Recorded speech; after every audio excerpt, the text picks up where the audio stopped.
Subscribe करिए हमारे channel target UP TET CTET को और बेल आइकन को दबाइए। हेलो फ्रेंड्स, मैं रेनू स्वागत करती हूँ आप सभी भावी अध्यापक एवं अध्यापिकाओं का आपके अपने channel target UP TET CTET में। दोस्तों, आज की इस वीडियो में हम आपके डीएलएड सेकंड सेमेस्टर के साइंस सब्जेक्ट के मोस्ट इंपोर्टेंट अतिलघुत्री क्वेश्चंस को पढ़ने वाले हैं। ये अतिलघुत्री क्वेश्चंस आप लोग के पवन सीरीज के हैं। इसका फर्स्ट पार्ट ऑलरेडी मैंने बना दिया है, ये सेकंड पार्ट है। तो चलिए सेकंड पार्ट के भी सारे क्वेश्चंस को हम यहाँ पर पढ़ लेते हैं। क्वेश्चन नंबर 71 से स्टार्ट है। क्वेश्चन नंबर 70 तक मैंने फर्स्ट पार्ट में पढ़ा दिया। अगर आपने नहीं देखा है तो डिस्क्रिप्शन बॉक्स और कमेंट बॉक्स में आपको लिंक मिल जाएगी और सारे विषयों के मास्टर क्लास की भी लिंक मिल जाएगी। तो मास्टर क्लास की लिंक को देखना मत भूलिएगा, क्योंकि मास्टर क्लास में हर एक विषय को हमने एक ही वीडियो में पढ़ा के खत्म कर दिया है। क्वेश्चन नंबर 71 है, जीवन की आधारभूत क्रियाएं क्या हैं? तो जीवन की आधारभूत क्रियाएं हैं पोषण, श्वसन, उत्सर्जन, परिसंचरण, नियंत्रण तथा समन्वय, वृद्धि तथा प्रजनन। क्वेश्चन नंबर 72 है, जीवधारियों में प्रजनन की कौन कौन सी विधियां होती हैं? जीवधारियों में प्रजनन की विधियों को 3 भागों में हम बांट सकते हैं, वर्धी प्रजनन, अलैंगिक प्रजनन, लैंगिक प्रजनन। फिर है क्वेश्चन नंबर 73, वर्धी प्रजनन किसे कहते हैं? यह प्रायः पौधों में पाया जाता है। जब पौधों के वर्धी भाग जैसे कि जड़, तना और पत्ती से नए पौधे का जन्म होता है तो इसे हम वर्धी प्रजनन कहते हैं। ठीक है। क्वेश्चन नंबर 74 है, अलैंगिक प्रजनन क्या होता है? तो इस विधि में नए जीव की उत्पत्ति एक ही जनक से होती है, इसे अलैंगिक प्रजनन हम कहते हैं। क्वेश्चन नंबर 75 पे दोस्तों आते हैं, लैंगिक प्रजनन क्या है? तो इस विधि में नए 2 विभिन्न लिंगों वाले जीवधारियों से जीव की उत्पत्ति होती है। क्वेश्चन नंबर 76 पे आते हैं, प्रकाश संश्लेषण की प्रक्रिया के आवश्यक तो क्या? दोस्तों, प्रकाश संश्लेषण की जो क्रिया होती है फोटोसिंथेसिस जिसको हम कहते हैं इंग्लिश में, इसमें क्या होता है, जो पेड़ पौधे होते हैं वो सूर्य के प्रकाश की सहायता से जल और कार्बन डाइऑक्साइड के साथ क्रिया करते हैं। सूर्य के प्रकाश की सहायता में जल और कार्बन डाइऑक्साइड क्रिया करते हैं और अपना भोजन बनाते हैं। तो अगर एग्जाम में आता है कि प्रकाश संश्लेषण की क्रिया क्या होती है, तो जो पेड़ पौधे होते हैं वो सूर्य के प्रकाश की उपस्थिति में अपना भोजन बनाते हैं और इसी प्रक्रिया को हम क्या कहते हैं? प्रकाश संश्लेषण कहते हैं। इसमें देखिए जो आवश्यक तत्व निम्न है, यहाँ पर देखिए कार्बन डाइऑक्साइड, जल, सूर्य का प्रकाश, क्लोरोफिल के कारण ये क्या होती है, जो पत्तियां होती हैं वो हरी होती हैं पेड़ पौधों की। तो यहाँ पर मुख्य रूप से हमें जरूरत है कार्बन डाइऑक्साइड की, जल की। जल कहाँ से मिलता है? पेड़ की जड़ों से मिलता है पौधों को, और सूर्य का प्रकाश। ठीक है, यहाँ पर क्लोरोफिल बल्कि नहीं रहेगा तो भी चलेगा। कार्बन डाइऑक्साइड, जल और प्रकाश, सूर्य का प्रकाश, ये तीनों होना मस्ट है। ठीक है, और क्लोरोफिल के कारण ही जो पौधों की पत्तियां होती हैं वो हरी होती हैं, तो आप ये याद रखिएगा। क्वेश्चन नंबर 77 पे आते हैं, उत्सर्जन किसे कहते हैं? तो शरीर में उपापचय की क्रियाओं द्वारा शरीर में उपस्थित अपशिष्ट पदार्थों को बाहर निकालने की प्रक्रिया को हम क्या कहते हैं? उत्सर्जन कहते हैं। क्वेश्चन नंबर 78 पे आते हैं, मानव शरीर को कितने भागों में बांटा जा सकता है? मानव शरीर को निम्न भागों में हम बांट सकते हैं, सिर, मस्तिष्क, ग्रीवा, धड़, हृदय, ऊर्ध्व शाखाएं, अधोशाखा, श्वसन अंग। क्वेश्चन नंबर 79 है, मानव कंकाल को कितने भागों में बांटा जा सकता है?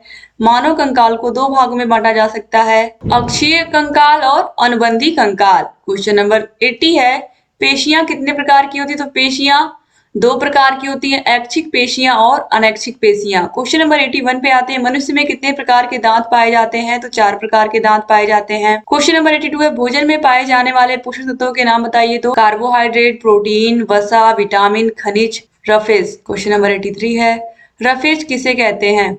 तो छिलके वाले अनाज या सब्जियों में सेल्यूलोज नामक रेशेदार पदार्थ पाया जाता है जिसे रफेज कहते हैं। क्वेश्चन नंबर 84 है, विटामिन को कितने प्रकारों में बांटा जा सकता है? तो vitamin A, vitamin B, vitamin C, vitamin D, vitamin E, vitamin K, जिसमें से के, ई, डी, ए कीड़ा यानी कि जो कीड़ा होता है वो जल में नहीं घुलता है, इसीलिए के ई डी ए, विटामिन के ई डी ए ये जल में घुलनशील नहीं है। बाकी बी और सी क्या है? जल में घुलनशील है। तो ये सब किसमें है? अगर जल में नहीं है तो ये वसा में घुलनशील है। क्वेश्चन नंबर 85 है, किसी एक ऐसे भोज्य पदार्थ का नाम बताइए जो मात्र जंतुओं से प्राप्त होता है। तो क्या है? दूध है। क्वेश्चन नंबर 86 है, शरीर वर्धक भोजन किसे कहते हैं?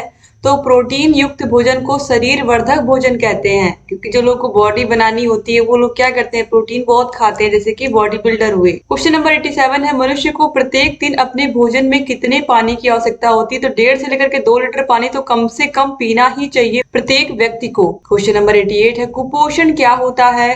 तो अपर्याप्त भोजन अपर्याप्त पोषण का कारण बन जाता है, यानी कि जब पूरा भोजन नहीं मिलता है तो बच्चे को पूरा पोषण भी नहीं मिल पाता है। इससे उत्पन्न स्थिति को ही हम क्या कहते हैं, कुपोषण कहते हैं। क्वेश्चन नंबर 89 है, घेंघा नामक रोग किसकी कमी से होता है? तो घेंघा नामक रोग आयोडीन की कमी से होता है। क्वेश्चन नंबर 90 है, भोजन के परीक्षण की कौन कौन सी विधियां हैं?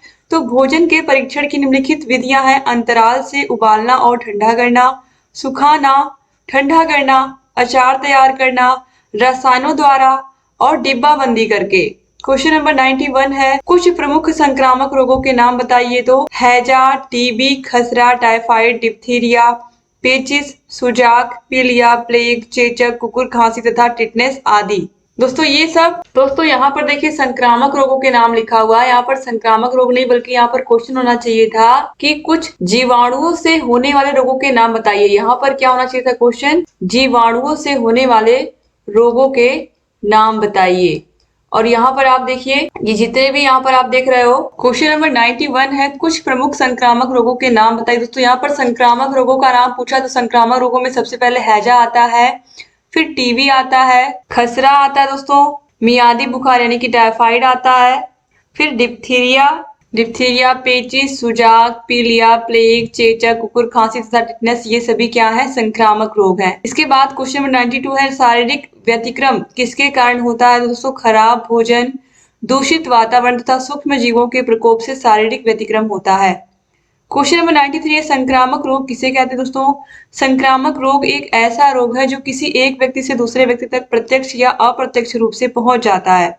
क्वेश्चन नंबर 95 है, संचारी रोग क्या होते हैं? वह सभी रोग जिनके तात्कालिक कारक सूक्ष्म जीव होते हैं तथा ये रोग एक दूसरे मनुष्य तथा छुआछूत के कारण फैलते हैं, उन्हें हम संचारी रोग कहते हैं। क्वेश्चन नंबर 95 है, संक्रामक रोग कितने प्रकार के होते हैं? दोस्तों संक्रामक रोग 2 प्रकार के होते हैं, सांसर्गिक रोग और संचारी रोग। क्वेश्चन नंबर 96 है, परमाणु का आवेश क्या होता है? तो परमाणु का आवेश 0 होता है। क्वेश्चन नंबर 97 है, परमाणु संख्या क्या होती है? तो वह मूलभूत संख्या जो उस परमाणु के नाभिक में प्रायः प्रोटॉनों की संख्या को बतलाती है, वह संख्या इलेक्ट्रॉनों की संख्या के तुल्य भी होती है, इसे प्रोटॉन संख्या भी कहते हैं। तो जो परमाणु संख्या होती है ये किसी भी तत्व के परमाणु में जो जितने प्रोटॉन होते हैं वही क्या होती है, उनकी परमाणु संख्या होती है। क्वेश्चन नंबर 98 है, परमाणु द्रव्यमान संख्या क्या है? तो परमाणुओं के द्रव्यमान को बतलाने वाला एकक या C12 परमाणु के अर्थात 1/12 1.66033 × 10⁻27 किलोग्राम के तुल्य है। क्वेश्चन नंबर 99 है, संयोजकता किसे कहते हैं? तो किसी तत्व के परमाणु में बाह्यतम कोश में उपस्थित इलेक्ट्रॉनों की संख्या को ही हम क्या कहते हैं, तत्व की संयोजकता कहते हैं। यानी कि किसी भी तत्व के बाहरी कोश में जितने इलेक्ट्रॉन होते हैं वही क्या कहलाते हैं, उस तत्व की संयोजकता कहलाती है। क्वेश्चन नंबर 100 है, यौगिक किसे कहते हैं? 2 या 2 से अधिक तत्व निश्चित अनुपात में संयोग करके एक नया पदार्थ बनाते हैं और इसे यौगिक कहते हैं। क्वेश्चन नंबर 101 है, मिश्रण किसे कहते हैं? 2 या 2 से अधिक पदार्थ अनिश्चित अनुपात में मिलकर मिश्रण बनाते हैं, जैसे कि सिरका, पीतल आदि। क्वेश्चन नंबर 102 है, प्रतीक क्या है? किसी वस्तु के नाम को कम से कम शब्दों में व्यक्त करना प्रतीक कहलाता है। क्वेश्चन नंबर 103 है, पास पड़ोस में होने वाले परिवर्तन कितने प्रकार के होते हैं? तो पास पड़ोस में होने वाले परिवर्तन निम्न प्रकार के होते हैं, तीव्र और मंद परिवर्तन, अनुकूल तथा प्रतिकूल परिवर्तन, नियमित तथा अनियमित परिवर्तन। नियमित परिवर्तन यानी कि जैसे कि सूरज रोज निकलता है, तारे आपको आसमान में रोज दिखाई देते हैं, जिस दिन अगर बारिश हुई तो कोई बात नहीं तो तारे भी रोज दिखाई देते हैं। अनियमित परिवर्तन क्या हुआ? जैसे कि भूकंप आ गया, इसके अलावा बाढ़ आ गई, तो ये हमेशा तो नहीं होता है ना, तो ये अनियमित परिवर्तन हो गया। प्रत्यावर्तित तथा अप्रत्यावर्तित परिवर्तन, भौतिक तथा रासायनिक परिवर्तन, ये सब तो बताने की जरूरत नहीं है, ये सभी आपने ऑलरेडी देख लिया है पहले पार्ट में। नियंत्रित तथा अनियंत्रित परिवर्तन, कृत्रिम परिवर्तन, ये सभी हमारे आस पड़ोस में दिख जाते हैं। क्वेश्चन नंबर 104 है, 2 या 2 से अधिक पदार्थों में परिवर्तन किस कारण होता है? तो 2 या 2 से अधिक पदार्थों में परिवर्तन एक दूसरे के संपर्क के कारण होता है। क्वेश्चन नंबर 105 है, ज्वालामुखी का फूटना कैसा परिवर्तन है? ज्वालामुखी का फूटना प्राकृतिक परिवर्तन होता है, दोस्तों याद रखिएगा। क्वेश्चन नंबर 106 है, नियमित तथा अनियमित परिवर्तन क्या होते हैं? तो निश्चित समय पर लगातार होते रहने वाले परिवर्तन नियमित तथा वे परिवर्तन जिनका समय निश्चित नहीं होता है वे अनियमित परिवर्तन कहलाते हैं। क्वेश्चन नंबर 107 है, अम्ल कितने प्रकार के होते हैं? अम्ल 3 प्रकार के होते हैं, हाइड्रेसिड अम्ल, ऑक्सी अम्ल, थायो अम्ल। क्वेश्चन नंबर 108 है पर्यावरण प्रदूषण का क्या अर्थ है। पर्यावरण प्रदूषण का तात्पर्य जब बाह्य दूषित वस्तुएं आसपास के परिवेश को दूषित कर देती हैं तो उन्हें हम क्या कहते हैं, पर्यावरण प्रदूषण कहते हैं। क्वेश्चन नंबर 109 है पर्यावरण प्रदूषण को फैलाने का कोई एक कारण बताओ, तो यातायात के साधन। क्वेश्चन नंबर 110 है पर्यावरण प्रदूषण के प्रकारों का उल्लेख करो, तो वायु प्रदूषण, जल प्रदूषण, ध्वनि प्रदूषण और मृदा प्रदूषण। क्वेश्चन नंबर 111 है जल प्रदूषण का कोई एक कारण लिखिए, तो नालियों से निकलने वाला कूड़ा कचरा, डिटर्जेंट, इसके अलावा जो नदियों में बहुत सारी चीजें लोग फेंक देते हैं, इसके अलावा जो नालियों का पानी होता है उसको भी नदी में डाल दिया जाता है, तो इससे क्या होता है, नदियां प्रदूषित होती हैं, जल प्रदूषित होता है। क्वेश्चन नंबर 112 पे आते हैं प्राकृतिक आपदाएं क्या है, समझाइए। प्राकृतिक आपदाएं विभिन्न प्रकार या विभिन्न प्राकृतिक शक्तियों के कारण उत्पन्न होती हैं। इन आपदाओं की पूर्ण एवं सत्य भविष्यवाणी करना असंभव है, जैसे कि भूकंप, सुनामी, बादल फटना, ज्वालामुखी विस्फोट, सूखा पड़ना आदि। क्वेश्चन नंबर 113 है मिट्टी पलट हल किस प्रकार का कूड़ बनाता है, तो आयताकार। 2015 में क्वेश्चन पूछा गया है। क्वेश्चन नंबर 114 है ईंधन को परिभाषित कीजिए। ईंधन ऐसा ज्वलनशील पदार्थ है जिसका उपयोग ऊष्मा प्राप्त करने के लिए किया जाता है। इसकी निम्न 3 अवस्थाएं होती हैं, ठोस ईंधन, द्रव ईंधन, गैसीय ईंधन। क्वेश्चन नंबर 115 है प्रकाश संश्लेषण क्रिया को दर्शाने हेतु केवल रासायनिक समीकरण लिखिए। दोस्तों देखिए यहाँ पर तो प्रकाश संश्लेषण की क्रिया को दर्शाने हेतु केवल रासायनिक समीकरण लिखिए, तो 6CO2 + 12H2O दोनों मिल करके क्या होते हैं, यहाँ पर आप देखिए सूर्य के प्रकाश की उपस्थिति यहाँ पर होनी चाहिए, सनलाइट होना चाहिए, और इससे क्या बनता है C6H12O6 + 6H2O + O2 oxygen gas मिलती है। प्रकाश संश्लेषण की क्रिया के बाद जल भी मिलता है। ठीक है, तो इस तरीके से याद रखिएगा। ये देखिए 2015 में ये क्वेश्चन पूछा गया है। क्वेश्चन नंबर 116 है जांघ की अस्थि का नाम क्या होता है, फीमर, और ये हमारे शरीर की सबसे लंबी हड्डी होती है। याद रखिए कितना आसान सा क्वेश्चन था और 1 नंबर का ये था। क्वेश्चन नंबर 117 है 4Na + O2 मिलकर के क्या बनेगा, तो 2Na2O। क्वेश्चन नंबर 118 है किसी परमाणु को दर्शाने के लिए परमाणु संख्या, द्रव्यमान संख्या, तत्व का प्रतीक प्रदर्शित करने के लिए निर्धारित तरीके को लिखिए। तो इस तरीके से दोस्तों होता है, जहां पर आप देखिए जो A है ये क्या है, परमाणु द्रव्यमान है। इस तरीके से भी हम लिखते हैं यहाँ पर, या इस तरीके से Y, इस तरीके से भी हम लिखते हैं। तो यहाँ पर देखिए Z क्या है, यहाँ पर परमाणु संख्या, और ये जो X है ये क्या है, तत्व है। तो इस तरीके से भी लिखते हैं। यहाँ पर भी आप यहाँ पर इसको ये बीच में ये तत्व है, ये परमाणु संख्या है, और ये परमाणु द्रव्यमान है। तो यहाँ पर दोस्तों यहाँ पर देखिए जो X है ये परमाणु संख्या हो गई, और जो Y है वो परमाणु द्रव्यमान हो गया, और ये जो AU है ये क्या है, ये कोई तत्व है। क्वेश्चन नंबर 119 है तीव्र परिवर्तन किसे कहते हैं, तो तेज गति से होने वाले परिवर्तन को हम तीव्र परिवर्तन कहते हैं। जैसे कि माचिस की तीली का जलना, जैसे ही हम क्या करते हैं, जैसे ही हम ऑन करते हैं, या ये कहें कि जैसे ही हम थोड़ा सा रगड़ते हैं माचिस की डिब्बी पर उसकी तीली को, तो क्या होता है, तुरंत तीली जल जाती है। रसोई गैस का जलना, जैसे ही हम क्या करते हैं, जलाते हैं, तुरंत क्या होता है, जल जाता है, तुरंत जो चूल्हा है वो जल जाता है। गुब्बारे का फूलना तथा फटना, ये सब तीव्र परिवर्तन में आते हैं। 2016 में ये क्वेश्चन पूछा गया है। क्वेश्चन नंबर 120 है वाष्पन किसे कहते हैं, जब पृथ्वी से जल गर्म होकर वाष्प के रूप में ऊपर की ओर उड़ जाता है तो यह प्रक्रिया वाष्पन कहलाती है। क्वेश्चन नंबर 121 है चाल किसे कहते हैं, इसका मात्रक भी लिखिए।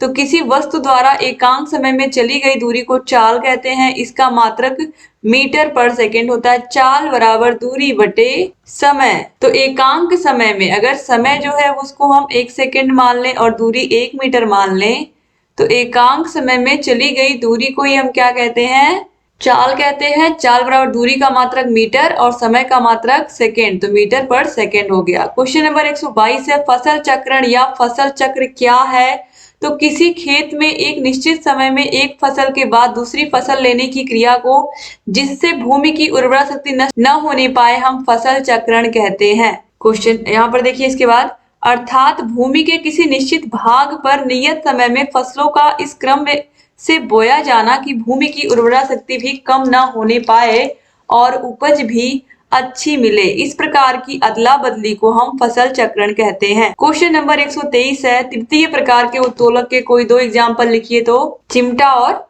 चाकू। क्वेश्चन नंबर 124 है, सिरके का रासायनिक सूत्र क्या है? तो CH3COOH यानी कि एसिटिक एसिड। 2016 में पूछा हुआ क्वेश्चन है। क्वेश्चन नंबर 125 है, मेस्टन हल का मुख्य कार्य लिखिए। तो यह ऊपर की मिट्टी को नीचे तथा नीचे की मिट्टी को ऊपर करता है। क्वेश्चन नंबर 126 है, वसा में घुलनशील दो विटामिनों के नाम लिखिए। तो वसा में घुलनशील विटामिन KEDA, कीड़ा, आपको पता है ना, इस तरीके से आपको याद रखना है। तो कीड़ा यानी कि ये वसा में घुलनशील है। बाकी बचे कौन? BC, ये दोनों जल हैं। BC जल में घुलनशील है, बाकी KEDA कीड़ा, ये वसा में घुलनशील है। क्वेश्चन नंबर 127 पे आते हैं, सरल मशीन कितने प्रकार की होती है? लिखिए। तो सरल मशीन 5 प्रकार की होती है, उत्तोलक, पेंच, झुका, तल, घिरनी, पहिया और धुरी। क्वेश्चन नंबर 128 है, सौर मंडल में सूर्य के सबसे नजदीक कौन सा ग्रह होता है? तो बुध ग्रह होता है। फिर बुध, शुक्र, पृथ्वी, इस तरीके से। 2017 में पूछा गया क्वेश्चन है। क्वेश्चन नंबर 129 है, मानव की खोपड़ी में उपस्थित हड्डियों की संख्या कितनी होती है? कितना आसान सा क्वेश्चन है, पूछा है। तो देखिए 29 हड्डियां होती हैं। क्वेश्चन नंबर 130 है, कीटों में वर्ज्य पदार्थों का निष्कासन किस उत्सर्जी अंग द्वारा होता है? तो मैल पिगियन। किससे होता है? मैल पिगियन यानी कि निसर्ग नलिकाएं ही मुख्य उत्सर्जन इंद्रियां होती हैं। क्वेश्चन नंबर 131 है, किसी एक अम्ल एवं क्षार का रासायनिक सूत्र लिखिए। तो HNO3, H2SO4, HCl, ये सब क्या है? अम्ल है। और क्षार क्या है? KNaOH, KOH, NH4OH, MgOH का होल ट्वाइस, ये सब क्या है? क्षार है। क्वेश्चन नंबर 132 है, Fe2O3 में लोहे की संयोजकता कितनी है? तो Fe2O3 में लोहे की संयोजकता +3 है। क्वेश्चन नंबर 133 है, ऊर्जा के संचरण की किस विधि द्वारा जल गर्म किया होता है? तो संवहन विधि द्वारा गर्म होता है। क्वेश्चन नंबर 134 है, यांत्रिक ऊर्जा कितने प्रकार की होती है? यांत्रिक ऊर्जा 2 प्रकार की होती है, स्थितिज ऊर्जा और गतिज ऊर्जा। क्वेश्चन नंबर 135 है, मेंडलीफ की आवर्त सारणी में कितने आवर्त एवं कितने वर्ग होते हैं? तो मेंडलीफ की संशोधित आवर्त सारणी में 7 आवर्त तथा 18 वर्ग समूह होते हैं। क्वेश्चन नंबर 136 है, मेरिस्मस रोग किसकी कमी के कारण होता है? तो मेरिस्मस रोग प्रोटीन की कमी से होता है। माँ का दूध न पीना या भोजन उचित मात्रा में ग्रहण न करना भी मेरिस्मस रोग के कारण है। क्वेश्चन नंबर 137 है, कास्टिक सोडा और खाने वाले सोडा का रासायनिक सूत्र लिखिए। तो कास्टिक सोडा का रासायनिक सूत्र Na2CO3 और NaOH। दोस्तों कास्टिक सोडा का जो रासायनिक फॉर्मूला होता है वो होता है Na2CO3, ठीक है, Na2CO3। और जो खाने का सोडा होता है उसका रासायनिक सूत्र क्या होता है? NaHCO3। दोस्तों जो कास्टिक सोडा होता है इसका रासायनिक सूत्र होता है NaOH, ठीक है, NaOH होता है। और खाने के सोडा का रासायनिक सूत्र क्या होता है? NaHCO3 होता है। क्वेश्चन नंबर 138 है, किसी एक कीटनाशक पदार्थ का नाम बताइए। तो DDT और BHC, मैलाथीन, ये सब क्या है? कीटनाशक पदार्थ है। क्वेश्चन नंबर 139 है, विटामिन डी का रासायनिक नाम क्या है? तो इसकी कमी से शरीर में कौन से रोग होते हैं? तो कैल्सीफिरॉल विटामिन डी का रासायनिक नाम है। और इससे क्या होता है? रिकेटिस या सूखा रोग होता है। दोस्तों कौन से विटामिन का रासायनिक नाम क्या है? ऑलरेडी मैंने ट्रिक के माध्यम से आप लोगों को क्लास में बताया है। हर एक विषय की मास्टर क्लास की लिंक भी मैंने दी है, तो आप सारे विषयों को अगर थोड़ा सा भी डिटेल से पढ़ लेते हो, एक ही वीडियो में मैंने खत्म भी कर दिया हर एक सब्जेक्ट को, तो बहुत ही आसानी से आप सारे के सारे विषयों के कॉन्सेप्ट को समझ सकते हैं कम समय में और अपनी तैयारी को और बेहतर कर सकते हैं। क्वेश्चन नंबर 140 है, बेकिंग सोडा का रासायनिक सूत्र एवं उपयोग लिखिए। तो बेकिंग सोडा का रासायनिक सूत्र क्या होता है? NaHCO3, जिसे हम खाने का सोडा भी कहते हैं। NaHCO3 यहाँ पर देखिए पूछा गया है और फिर यही क्वेश्चन दोबारा पूछ लिया गया अगले एग्जाम में। क्वेश्चन नंबर नेक्स्ट है, लेकिन उससे पहले देखिए यहाँ पर ये भी पूछा था कि उपयोग क्या है बेकिंग सोडा का। तो ब्रेड के निर्माण में, पेय पदार्थों के निर्माण में, भोजन आदि के बनाने में, इसके अलावा बहुत सारे लोग इसको सूजी के आइटम कुछ बनाते हैं तो उसमें भी डाल देते हैं जिससे कि थोड़ा सा फूल जाए वो। क्वेश्चन नंबर 141 है, जल में घुलनशील विटामिन और वसा में घुलनशील विटामिनों के नाम। तो वसा में घुलनशील कीड़ा, KEDA कीड़ा, याद रखिएगा। ये जल में नहीं घुलता है कीड़ा, कहाँ घुलता है? वसा में। और जल में कौन घुलते हैं? केवल B और C। क्वेश्चन नंबर 142 है, घड़ी में चाबी भरने पर स्प्रिंग में ऊर्जा किस रूप में एकत्रित हो जाती है? तो यांत्रिक ऊर्जा के रूप में। क्वेश्चन नंबर 143 है, कशेरुकी प्राणियों के उत्सर्जी अंगों के नाम लिखिए। तो त्वचा, वृक्क, यकृत, फेफड़े, आंत आदि।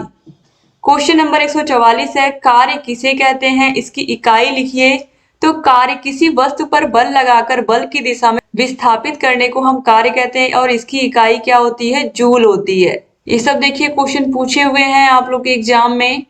क्वेश्चन नंबर 145 है, नवीकरणीय एवं अनवीकरणीय संपदा में मुख्य अंतर क्या है। इतनी बार मैंने आप लोगों को इन्हीं दोनों वीडियो में बता दिया है कि जो नवीकरणीय साधन होते हैं ये ऊर्जा के असीमित साधन होते हैं। जो नवीकरणीय है, नए हैं, ये कभी खत्म ही नहीं होंगे। जो नए साधन है ऊर्जा के, ये कभी समाप्त नहीं होंगे।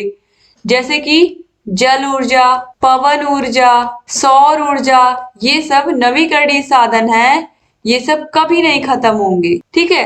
अब अनवीकरणीय साधन कौन से होते हैं, तो अनवीकरणीय जो साधन होते हैं ये क्या होंगे, ये भविष्य में कभी भी समाप्त हो सकते हैं। जैसे कि पेट्रोल, डीजल, मिट्टी का तेल, कोयला, एलपीजी गैस, ये सब कभी भी खत्म हो सकते हैं। तो ये अनवीकरणीय है, यानी कि ये पुराने हैं। तो पुराने हैं, परंपरागत हैं, जो कभी भी खत्म हो सकते हैं। तो नवीकरणीय संसाधन जो संपदा है वो भविष्य में समाप्त नहीं होगी, जबकि अनवीकरणीय संपदा भविष्य में समाप्त हो जाएगी, चाहे पेट्रोल हो, डीजल हो, कोयला हो। क्वेश्चन नंबर 146 है, टीकाकरण क्या है, लिखिए। तो टीकाकरण उपयुक्त समय पर रोगजनक की थोड़ी सी मात्रा शरीर में पहुंचाने से एक विशेष प्रकार के रोगों के विरुद्ध प्रतिरोध क्षमता का विकास हो जाता है। इस विधि से रोगों का उपचार टीकाकरण कहलाता है। तो दोस्तों याद रखिएगा कि जो टीकाकरण होता है, वैक्सीनेशन होता है, वो क्या करता है, वो अगर वो रोग कभी हमारे पास आएगा तो यह टीका क्या करेगा, उस रोग से हमारे शरीर की रक्षा करेगा। ठीक है।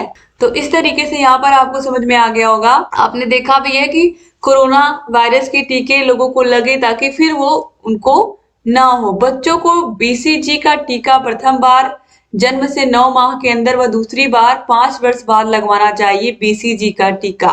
तो इस तरीके से बच्चों को भी बचपन से टीके लगाए जाते हैं, चाहे खसरा हो, चाहे वो बीसीजी का टीका हो, चेचक का टीका हो, ताकि बच्चों को भविष्य में ये बीमारियां कभी ना हो और बच्चे इन बीमारियों से झेलने के लिए बच्चों का जो शरीर हो वो पहले से ही तैयार हो।